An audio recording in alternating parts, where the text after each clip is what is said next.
എൻ്റെ അടുത്ത് പറഞ്ഞു എവിടെ ഇറങ്ങിപ്പോ ഇനി ഈ വീട്ടിൽ നിന്നെ കാണരുത്. ഞാനും കുഞ്ഞു അന്ന് പോലീസ് സ്റ്റേഷനിലാണ് ചെന്ന് നിന്നത്.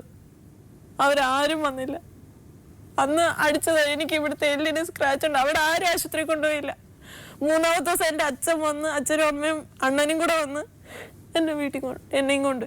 അപ്പൊ അമ്മ പറയണ എന്റെയും എൻ്റെ 2 പെമ്മക്കളെയും എല്ലാരെയും കാര്യം കഴിഞ്ഞിട്ട് പറ്റുമെങ്കിൽ നിന്റെ കുട്ടീന്റെയും കാര്യം ഉണ്ടാവും.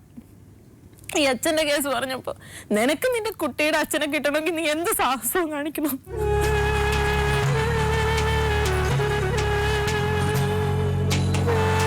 പിന്നെ എനിക്ക് ഇവിടെ നിക്കണമെന്നുണ്ടായിരുന്നു. പിന്നെ ഡിസംബർ പിന്നെ ദേഹോദ്രവമായി ഏട്ടെ.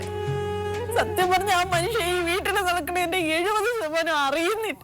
അടിക്കുകയാണോ ആയുധങ്ങളും അല്ല ഈ പറഞ്ഞ വിറകോ കാര്യങ്ങളാണ് മേഡം. അമ്മ പിടിച്ചു വെച്ചു കൊടുക്കാൻ എന്റെ കയ്യിൽ എന്റെ മോളിരിക്കായിരുന്നു. അവസാനം എന്റെ കൊച്ചിന്റെ മേലിൽ അച്ഛൻ തിളച്ച് ചായ ഒഴിക്കാൻ വന്നപ്പോ ഞാൻ അമ്മയെ പിടിച്ച് തള്ളി. ഉടനെ എന്റെ ഏട്ടൻ പറയണ ഞാൻ ആ അമ്മയെ അടിച്ചെന്ന്.